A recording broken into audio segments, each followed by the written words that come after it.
চৰকাৰী কৰ্মচাৰীসকলৰ বাবে জনাব বিচাৰিছোঁ এটা বৃহৎ সুখবৰ। পিয়নৰ পৰা শিক্ষকলৈ সকলোৰে ফুলিব কপাল। অষ্টম দৰমহা আয়োগক লৈ এই বৃহৎ সুখবৰ আহিছে। ইতিমধ্যে অষ্টম দৰমহা আয়োগৰ অভিযোগ পৰামৰ্শ দাখিলৰ প্ৰক্ৰিয়া 15 জুনত সমাপ্ত হৈছে।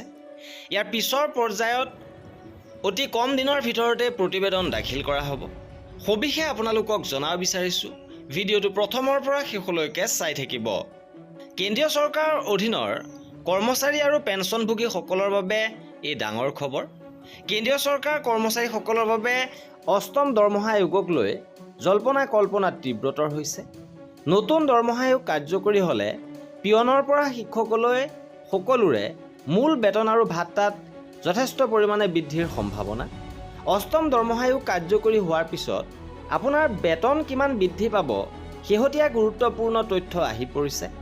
সবিশেষ আপোনালোকক জনাব বিচাৰিছোঁ। এই ক্ষেত্ৰত ফিটমেণ্ট ফেক্টৰে গুৰুত্বপূৰ্ণ ভূমিকা পালন কৰিব। বেতন আয়োগত বেতন বৃদ্ধিৰ আটাইতকৈ গুৰুত্বপূৰ্ণ সূত্ৰ হৈছে ফিটমেণ্ট ফেক্টৰ, য'ত সপ্তম দৰমহা আয়োগত ইয়াক 2.57 গুণ নিৰ্ধাৰণ কৰা হৈছিল। বিশেষজ্ঞ আৰু কৰ্মচাৰী সংগঠনসমূহৰ দাবী অনুসৰি অষ্টম দৰমহা আয়োগত ফিটমেণ্ট ফেক্টৰ 1.83ৰ পৰা 2.86লৈকে বৃদ্ধি হোৱাৰ সম্ভাৱনা। যদি চৰকাৰে ন্যূনতম ফিটমেণ্ট ফেক্টৰত অনুমোদন দিয়ে তেন্তে কৰ্মচাৰীসকলৰ মূল বেতনত 20% পৰা 30% পৰ্যন্ত পোনপটীয়া বৃদ্ধি দেখা যাব। ইপিনে লেভেল 1ত পিয়নৰ দৰমহা বৰ্তমান বেচিক পে 18,000 টকাৰ পৰা কিমান বৃদ্ধি পাব। চৰকাৰী বিভাগসমূহৰ লেভেল 1ৰ পদসমূহৰ বাবে বৰ্তমান মূল বেতন 18,000 টকা আৰু সাম্ভাৱ্য ফিটমেণ্ট ফেক্টৰ যদি 2.28ৰ পৰা 2.57ৰ ফিটমেণ্ট ফেক্টৰ নিৰ্ধাৰণ হয় তেন্তে ন্যূনতম মূল দৰমহা বৃদ্ধি পায় 41,000ৰ পৰা 46,260 টকাৰ ভিতৰত হ'ব পাৰে। ইপিনে মুঠ ইনহেণ্ড বেতন বেচিক দৰমহা বৃদ্ধিৰ লগে লগে ডিএ আৰু HRও যথেষ্ট বৃদ্ধি পাব, ফলত মূল বেতনৰ যথেষ্ট বৃদ্ধি হ'ব। চৰকাৰী বিদ্যালয়ৰ শিক্ষক লেভেল 6ৰ কিমান বৃদ্ধি হ'ব পাৰে। চৰকাৰী বিদ্যালয়ৰ প্ৰাথমিক শিক্ষক আৰু গ্ৰেজুৱেট টিচাৰৰ দৰমহা ক্ৰমে পে লেভেল 6 আৰু পে লেভেল 7 অনুসৰি নিৰ্ধাৰণ কৰা হয়। এই ক্ষেত্ৰত পে লেভেল 6ৰ বৰ্তমান মূল দৰমহা 35,400 টকা। সাম্ভাৱ্য অষ্টম দৰমহা আয়োগৰ বেচিক দৰমহা হ'ব, য'ত ফিটমেণ্ট ফেক্টৰ 2.57 পূৰণ কৰি 90,978 টকা হ'ব পাৰে। যদি ফিটমেণ্ট ফেক্টৰ 2.86 হয় তেন্তে 1,01,244 টকা হ'ব পাৰে। ইপিনে মাধ্যমিক বা হাইস্কুলৰ শিক্ষকৰ বৰ্তমান 7 CPC মতে পে লেভেল 7ৰ বৰ্তমান বেচিক দৰমহা 44,900 টকা আৰু সাম্ভাৱ্য অষ্টম দৰমহা আয়োগৰ বেচিক দৰমহা যদি 2.57 গুণ হয় তেন্তে 1,15,393 টকা আৰু যদি ফিটমেণ্ট ফেক্টৰ 2.86 হয় তেন্তে 1,28,414 টকা হ'ব পাৰে। ইপিনে লেভেল অনুযায়ী সাম্ভাৱ্য দৰমহা বৃদ্ধি ইয়াত দি দিয়া হৈছে যে লেভেল 1ত 18,000 টকা বৰ্তমান বেচিক পে, নতুন বেচিক পে হ'ব 46,660 টকা।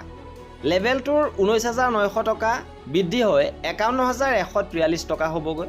লেভেল 4ৰ 25,500 টকা বৃদ্ধি হৈ 65,535 টকা হ'বগৈ। লেভেল 6ৰ 35,400 টকা বৃদ্ধি হৈ 90,978 টকা হ'বগৈ। লেভেল 7ৰ 44,900 টকা বৃদ্ধি হৈ 1,15,393 টকা আৰু লেভেল 10ৰ 56,100 টকা বৃদ্ধি হৈ 1,44,177 টকালৈ বৃদ্ধি পাব। কেৱল ইমানে নহয়, ডিএ আৰু HRও এই ক্ষেত্ৰত যোগ হ'ব। যেতিয়াই নতুন বেতন আয়োগ কাৰ্যকৰী হয় তেতিয়া বৰ্তমানৰ ডিএ মূল বেতনৰ সৈতে সংযুক্ত কৰি দিয়া হয় আৰু নতুনকৈ 0ৰ পৰা ডিএ গণনা আৰম্ভ হয়।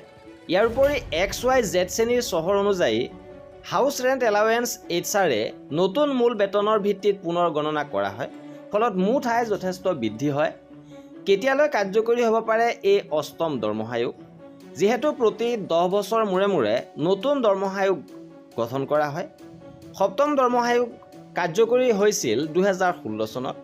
নিয়ম অনুসৰি অষ্টম দৰমহা আয়োগ 26ৰ 1 জানুৱাৰীৰ পৰা কাৰ্যকৰী হোৱাৰ কথা। অৱশ্যে চূড়ান্ত প্ৰতিবেদন আৰু চৰকাৰী অনুমোদন অহালৈকে কিছু সময় ল'ব, কিন্তু কৰ্মচাৰীসকলে 1 জানুৱাৰী 2024 পৰা এৰিয়াৰ সহ 8ম দৰমহা আয়োগৰ সুবিধা পোৱাৰ পূৰ্ণ সম্ভাৱনা আছে। ইপিনে 8ম দৰমহা আয়োগক লৈ কৰ্মচাৰী আৰু পেঞ্চনভোগীসকলৰ মাজত যথেষ্ট উৎসুকতা দেখা গৈছে। যোৱা মাহত আয়োগে মেমৰেণ্ডাম দাখিল কৰাৰ অন্তিম তাৰিখ বৃদ্ধি কৰি 15 জুন 2024 নিৰ্ধাৰণ কৰিছিল। আৰু এই সিদ্ধান্তৰ ফলত কৰ্মচাৰী আৰু পেঞ্চনাৰ সংগঠনসমূহে দৰমহা, পেঞ্চন, ভাত্তা আৰু কৰ্ম পৰিৱেশ আদি গুৰুত্বপূৰ্ণ বিষয়ত নিজৰ পৰামৰ্শ দাখিল কৰিবলৈ অতিৰিক্ত সময় পাইছিল।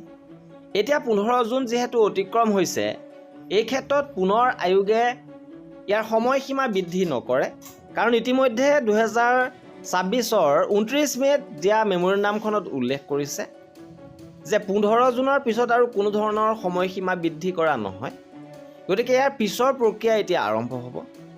গতিকে খুব কম সময়ৰ ভিতৰতে, আৰু যিহেতু 18 মাহৰ সময় প্ৰদান কৰা হৈছিল আৰু 18 মাহ সম্পূৰ্ণ হ'বলৈ বৰ্তমান 11 মাহ বাকী, এই 11 মাহৰ ভিতৰতে 8ম দৰমহা আয়োগে প্ৰতিবেদন দাখিল কৰিব আৰু ইয়াৰ পিছত কৰ্মচাৰীসকলে এৰিয়াৰ সহ 8ম দৰমহা আয়োগৰ সুবিধা পাবলৈ সক্ষম হ'ব।